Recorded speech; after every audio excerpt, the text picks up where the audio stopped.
What's going on, everybody? Well, today I thought I'd do a little coffee video. Haven't done one in quite a while. So, today, heck, just a few minutes ago, I got an order in from Sweet Maria's. And one of my favorite coffees ever is a Mexican Chiapas. Last year, I think I roasted probably 7 pounds of it. And I'd gotten some recently through Leap Not Coffee. By the way, it was very delicious. So went on Sweet Maria looking around for some coffee, and they had this Mexican origin Celso Garcia Co-op. There, very nice.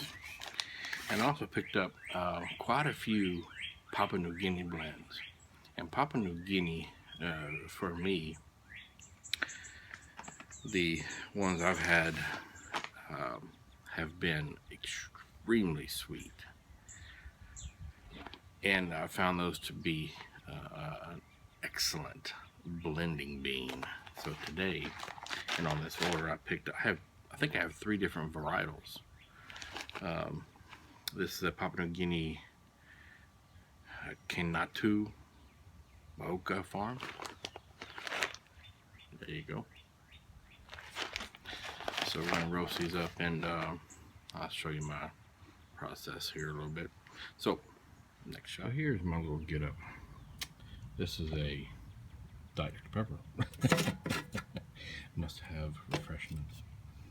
This is I think it's a 12-inch or 14-inch deep dish pan from the restaurant supply that I used to put the beans in. I usually don't use this anymore, but I thought I'd pull it out. Try different cooling method. I usually put them in here and then just blow the fan on it, and they do fine. But I thought maybe if I put them in here, I put them on top of the fan. I may try that. My little containers over there, and PNG. Matter of fact, that PNG on there. That's where I've been getting my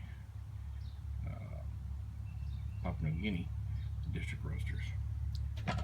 And my roaster, my cooling fan, my tray with, I think it's 80 grams of coffee right now. So, yeah. So let's get things going here.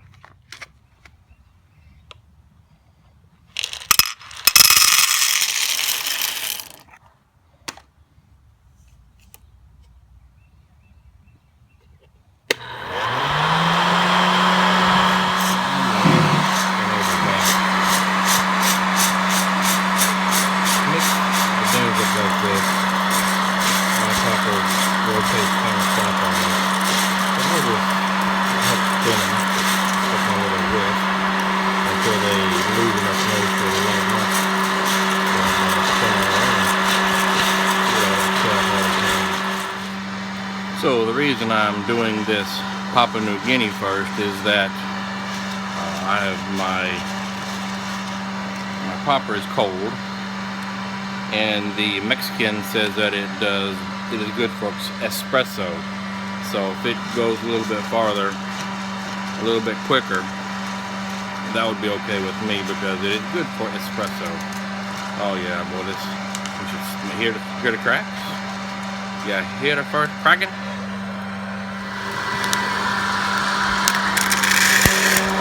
So I put them in the little colander and letting them cool. It's working out okay. Oh, jumping beans! I'm getting jumping beans. Since I'm doing a PNG, I already have a container label for it. Yay for me! Did one batch, I think I'm going to do 2 more.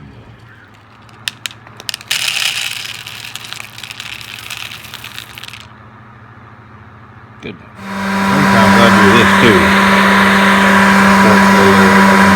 Try to cool it down. Batch number 3. Done. You know, one of the things I find interesting about the coffee roasting hobby is that although the aroma coming out of the roaster is sublime, the aroma of the coffee in the container is actually very muted, very bland. Obviously it smells like coffee a little bit, but not that wonderful sweet aroma coming off the roaster. It does take a few days to develop a wonderful scent. Yeah. So, anywho, on to the Mexican. 2-3 batches of that too. Why am I looking at the button? I have no idea. The fumes got to me.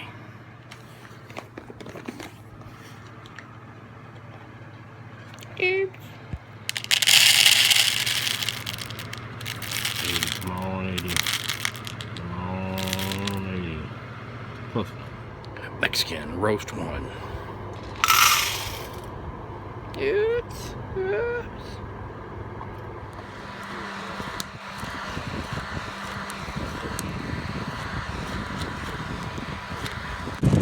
Took this first batch of the Mexican right after first crack stopped. So level, looking good. Well, what I'm doing and have been doing for a good while now is infusing my green coffee beans with hop flavoring. Now, I think a lot of people think I'm crazy for doing this quite a bit, but it actually is a very easy process. It's fun and it has significant rewards. I've done some Guatemalan and some others, I think a Brazilian, and I've done some monsoon Malabar as well, and that came out delish. I still have some in the fridge as an experimental batch. I roasted half of it, and it completely tamed that Malabar. For you who don't know, monsoon Malabar is a very umami flavored coffee. Go through the monsooning process, which, if I understand correctly, it is held in barns for conversation here, and it hydrates and dehydrates many times, and it, in the end, it gives it a nice earthy, mushroomy, umami flavor, and that can be overwhelming, but the hops just tamed it. These hop pellets, as a matter of fact, really cut through and gave it a nice floral flavor and made it reminiscent of a good geisha. It's very nice, very florally. But here's what I've been doing here lately. This is 2 pounds of India tree dried coffee, and I have 2 ounces of the UK Fuggle, and I have 1 ounce that I put in after this of a Mosaic, which is a very high alpha acid, very aromatic. It is a blend of hops, as I understand it. So this has been in the fridge, so it's kind of frosted over here a little bit, but you can see the beans and the hops there. Such an amazing flavor coming off these. Yep, got that at the beer supply store, that big old mason jar. I got tired of doing one big mason jar at a time, which was less than a pound. So go big or go home. So we've let batch number 1 of the Mexican cool off, and let's get a couple more batches going. Oh, 80. Batch 2. One more to go.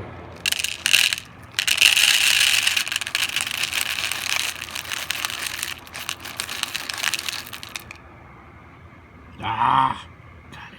Well, all done with the roasting. Put everything up. Did about 1 pound total, roughly. And we'll see. I try to wait at least 2 days before I taste it, but typically that never happens. I usually crack in about 24 hours and see how it ages real well. I found that um, just off roast coffee is not very good. And when I mean just off roast, I mean up to 2 weeks. It gets better. So we'll just see how long it lasts for sure. I'm really excited about trying these blends. I haven't been this excited since I was turned on to the Monsoon Malabar. Oh, and speaking of Monsoon Malabar, you know me, I'm always experimenting. Yeah, so think about that for a second. Got some stuff in the works, some crazy stuff. Yeah. So anyway, if you've lasted this long, bless your heart. Take care, everybody. We will see y'all later. Bye.